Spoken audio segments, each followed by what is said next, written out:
Good morning students. मैंने आपको सवाल दिए थे, आपने कर लिए होंगे। मैंने एक सवाल आपको कराया था 3.765 संख्या रेखा पर निरूपित कीजिए। उसी पर आधारित मैंने एक और सवाल आपको दिया था। काफी स्टूडेंट्स ने कर लिया होगा, लेकिन एक स्टूडेंट्स का फोन आया, सर मुझे इस क्वेश्चन की प्रॉब्लम है, इसलिए आप सभी को मैं एक बार फिर रिपीट कर देता हूँ। हालांकि मैंने उसको व्हाट्सएप पर बता दिया था वो सवाल, लेकिन फिर भी ऐसे और भी स्टूडेंट्स बहुत से होंगे जिनसे सवाल नहीं हुआ हो। तो एक बार आप इस सवाल को ध्यान से देखिए, किस प्रकार से हमको उसको सॉल्व करना है। मैंने आपको बताया था कि इसको 4.2626 की पुनरावृत्ति आपने करके दी थी, तो इसके ऊपर बार का चिन्ह है। पॉइंट के बाद कितनी डिजिट होगी? 1 2 3 4। ये जो सवाल है 4 लाइन में सीमित होगा। 4 लाइन हम यहाँ पे खींचेंगे। 1 2 3 4.2, अर्थात ये जो संख्या है वो 4 से तो बड़ी है और क्या है ये 5 से छोटी है। 4 और 5 के बीच की डिजिट हुई है, तो देखिए 4 और 5 के बीच की डिजिट हुई तो 4.2 से है, तो यहाँ पे मैं 4.0 से स्टार्ट कर दिया। 4.0 के बाद मुझे क्या आएगा? 4.1 4.2 4.3 4.4 4.5 4.6 4.7 4.8 4.9। ये दैट्स क्लियर। अब 4.2 तो देखो ये 4.2 और मैंने बताया था उसके अगले वाले को भी आपको गोला मारना है, इसलिए तो ये तो इधर आएगा और ये इधर जाएगा। 4.2 यहां आ जाएगा। 2 का मतलब हो गया ये 4.2 पे तो स्टार्ट होगा और 4.3 पे क्या होगा? एंड हो जाएगा। तो 4.2 का मतलब 4.20 हम यहाँ पे लिख सकते हैं। पॉइंट के बाद 2 जीरो आ गई तो 4.20। 20 के बाद क्या आता है? 21 यानी कि 2 गए।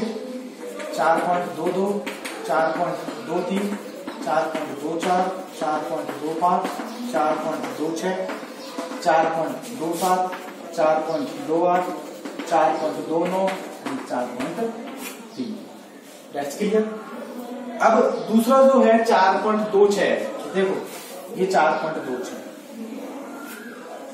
इस पे गोला मारेंगे, इसके आगे वाले पे गोला मार देंगे, यानी कि ये 4.26 से तो ये स्टार्ट होगा और 4.27 पर ये एंड होगा। यहाँ पे 4.26 हम लिख देंगे ऐसा कैसा 4.26, इस पे तो स्टार्ट होगा और 4.27 पे क्या होगा? वो एंड होगा। तो 4.26 यहाँ पे लिख दिया। मैंने बताया था पॉइंट के बाद 1 जीरो, तो खुशी से लगाएंगे, अपनी खुशी है। पॉइंट के बाद 1 जीरो लगा तो क्या दिक्कत है? खुशी से हम यहाँ पे क्या लगा देंगे? 1 जीरो लगा देंगे। पॉइंट के बाद 3 डिजिट हो गई। तीसरी लाइन के लिए 3 डिजिट चालू हो जाती है, चौथी लाइन के लिए चौथी डिजिट चालू हो जाती है। 3 जीरो 2 तो 60 हो गए। अब मैं थोड़ा सा क्या टेढ़ा करूंगा, क्योंकि इसमें स्पेस कम होते जाएगा तो यहाँ बाजे वाले अक्षर आएंगे, तो मैं थोड़ा सा टेढ़ा लिखते जाऊंगा। अपन टेढ़ा कर सकते हैं, जैसे एक तो मेन हाईवे तो गाड़ी चल रही है तो आराम से चलाएगा, गली में चलाएगा तो थोड़ा किनारे पे लिया था टेढ़ी मेढ़ी करके। ऐसे हमारा सवाल भी टेढ़ा मेढ़ा करके हम उसको सॉल्व करेंगे।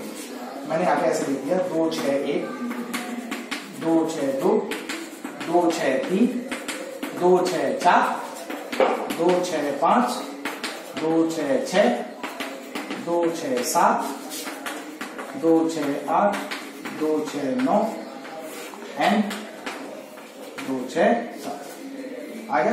4.27 आ गया ना।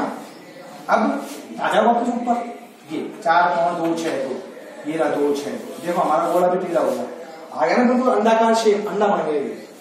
इसके आगे वाले को भी गोला मार देंगे। इसको तो यहाँ ले आएंगे और इसको ये पाकिस्तान भेज देंगे। ये तो हिंदुस्तान में आ गया और ये कहाँ पहुंच गया? अपने पाकिस्तान में पहुंच गया। हिंदुस्तान वाले को ले लो काम में पहले। ये क्या है? 4.262। मैंने आपको पूर्व में बताया था चौथी लाइन है, पॉइंट के बाद कितनी डिजिट होनी चाहिए? 4 डिजिट होनी चाहिए। 4 चौथी डिजिट अपने पास नहीं है तो सबसे पहले किसका आविष्कार हुआ था? गणित में आर्यभट्ट ने किसका आविष्कार किया था?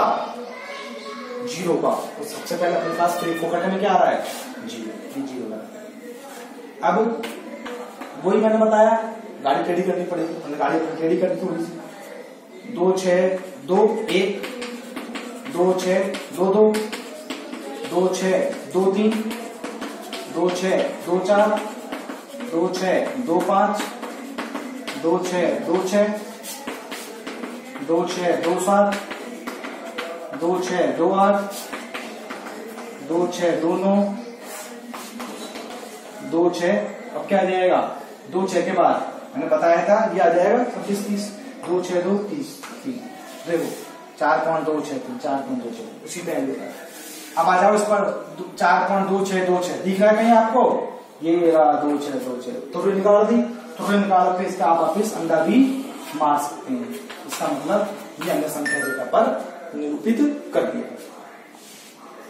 एक बार और देख लेते हैं अपन। देखिए 4.26 के ऊपर बार है। जब किसी अंक के ऊपर बार का चिन्ह होता है इसका मतलब उस अंक की पुनरावृत्ति हो रही है। 2 6 के ऊपर बार का चिन्ह है इसका मतलब वहां पे हम 2 6 को रिपीट करके लिखेंगे। पॉइंट के बाद 4 डिजिट हो गई इसका मतलब ये सवाल कितने लाइनों में एंड होगा? 4 लाइनों में एंड होगा। हमने बराबर नाप की 4 लाइनें खींच ली।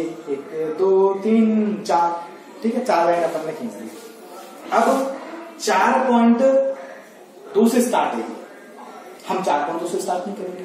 हम कहां से स्टार्ट करेंगे? 4.0 से। 4.0 फिर 4.0 बाद क्या आएगा? 1 4.2 4.3 4.4 4.5 4.6 4.7 4.8 4.9 5.0। अब आ जाओ क्वेश्चन पर 4.2। ये 4.2 आपको दिख रहा है। 4.2 पर तुरंत गोला मार दो और उसके अगली डिजिट पर भी आप क्या मार दो? गोला मार दो। इसका मतलब है कि ये 2 गोले हैं। अगली जो लाइन है इससे तो स्टार्ट होगी और इस पर क्या होगी? एंड होगी। ठीक है यहां से शुरू होगी और यहां खत्म हो जाएगी। तो 4.2 मैंने यहां लिखा। मैंने बताया था आर्यभट्ट ने सर्वप्रथम गणित में 0 का आविष्कार किया था।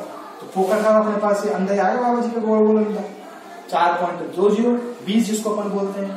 पॉइंट के बाद में 20 एक साथ नहीं बोल सकता इसलिए क्या बोलेंगे उसको 2 0 बोलते हैं। 2 0 4.21 नहीं बोलेंगे क्या बोलेंगे? 4.21। ठीक है क्योंकि दशमलव के बाद एक से अधिक संख्या होती है तो उसको अलग अलग ही बोला जाता है। 4.21 4.22 4.23 4.24 4.25 4.26 4.27 4.28 4.29 एंड 4.3। देखो 4.2 से स्टार्ट हुआ 4.3 4.3 अब आ जाओ 4.26। तो इस पे चले 4.26 पे गोला मारा मैंने बताया था। उससे अगली डिजिट पे गोला मार देंगे। गोला मार दिया इससे तो स्टार्ट होगा इससे क्या हुआ खत्म होगा। तो 4.26 मैंने यहाँ पे लिख दिया। तीसरी लाइन है इसके 3 अंक होने चाहिए उसमें 3 अंक होने चाहिए। तो तीसरा अंक हमारे पास नहीं है तो क्या मान लो? अंडा या अंडा मान लो। 260 हो गया? 260 नहीं 260। अब 260 फिर क्या आएगा? 261 262 263 264 265 266 267 268 269 269 के बाद ऐसे 69 के बाद क्या जाता है? 70 तो 60 हो जाएगा। तो देखो 4.26 से स्टार्ट होगा 4.27 4.27 करेंगे। अब आ जाओ यहाँ 4.262 तो 4.26 तीसरा अंक ले लिया अपन गोला मार दिया। उससे अगले अंक पर भी गोला मारेंगे। उसको तो यहाँ से स्टार्ट करेंगे अगले अंक को खत्म करेंगे वहां पे। तो 4.262 लिख दिया ऐसा कैसा। चौथी लाइन है तो पॉइंट के बाद कितनी डिजिट होनी चाहिए? 4 डिजिट होनी चाहिए। नहीं है चौथी डिजिट तो आप उसको क्या मानोगे? वही पुराना कार्यक्रम अपना। तो क्या आर्यभट्ट ने गणित में सर्वप्रथम किसका आविष्कार किया था? शून्य अंडे का। ये अंडा लगा दिया पहले। 4 अंक होने चाहिए। तो देखो ये तो ऐसा कैसा रहेगा? 262 262 तो सब में अंतिम अंक बदल पे जाएगा 0। फिर ऐसा कैसा 1 262 2 आ गया 262 3 आ गया 262 4 आ गया 262 5 262 2 262 7 262 8 262 9 29 के बाद 30 आ गया। अब देखो 262 से स्टार्ट हुआ था 263 पे एंड हो गया। अब आ जाओ क्वेश्चन तक। ये 4.2626 देख लो कहा है 4.2626 ये दिख गया। तो तुरी निकाल दी। तुरी लगा के क्या मार दिया? एक अंडा। अब अगली अंक पर अपन गोला नहीं मारेंगे। 4 संख्या आ गई अपने पास 4 लाइन हो गई। तो जो संख्या है उसी पे गोला मार के वो हमारा संख्या रेखा पर निरूपण हो जाता है। ठीक है ये उधर आवर्धन करके बोल लो या संख्या रेखा पर निरूपित करना बोल लो। आपकी किताब में 2 सवाल थे मैंने दोनों करा दिए। ठीक है अब आप खुद अपने तरफ से कोई सी भी संख्या लेके कर लेना। जैसे आप संख्या लेके कर लेना 300 375 इसका कर लेना या और कोई कर लेना जैसे 4.23 इसके ऊपर बार है। इस प्रकार के सवाल आप खुद करके देख सकते हैं। आप इसको उतारिए। होमवर्क जरूर करना ना पूरा कंप्लीट। सारी कॉपी चेक होगी दोबारा नहीं पढ़ाया जाएगा। कंप्लीट आपको करना ही है। हाँ और जो आपके आसपास में जो बालक हैं और भी अदर स्कूलों के आप उनको भी वीडियो दिखाओ और उनको भी पढ़ने का मौका दो। क्योंकि ज्ञान एक ऐसी चीज है जितना बांटोगे उतना बढ़ेगा। धन एक ऐसी चीज है जितना बांटोगे उतना क्या होते जाएगा? कम होते जाएगा। मान लो आपके पास 10,000 रुपए आपने बांट दी तो क्या 10,000 रुपए आपकी जेब में आ जाएंगे क्या? इम्पॉसिबल। ज्ञान एक ऐसी चीज है जिसको आप जितना बांटोगे उतना क्या होगा? बढ़ते जाएगा। कैसे? ये सवाल अभी आपने एक करा, आपने दूसरे को समझाया, तीसरे को समझाया, चौथे को समझाया, 4 बार समझा दिया आपने, तो वो ज्ञान में आपकी क्या होगी? वृद्धि होगी। आप अभी इस सवाल को 2 मिनट में कर सकते थे, दूसरे को बताओगे 1.5 मिनट में करोगे, तीसरे को बताओगे 1 मिनट में, चौथे को बताओगे तो हो सकता है आधे मिनट में कर दो।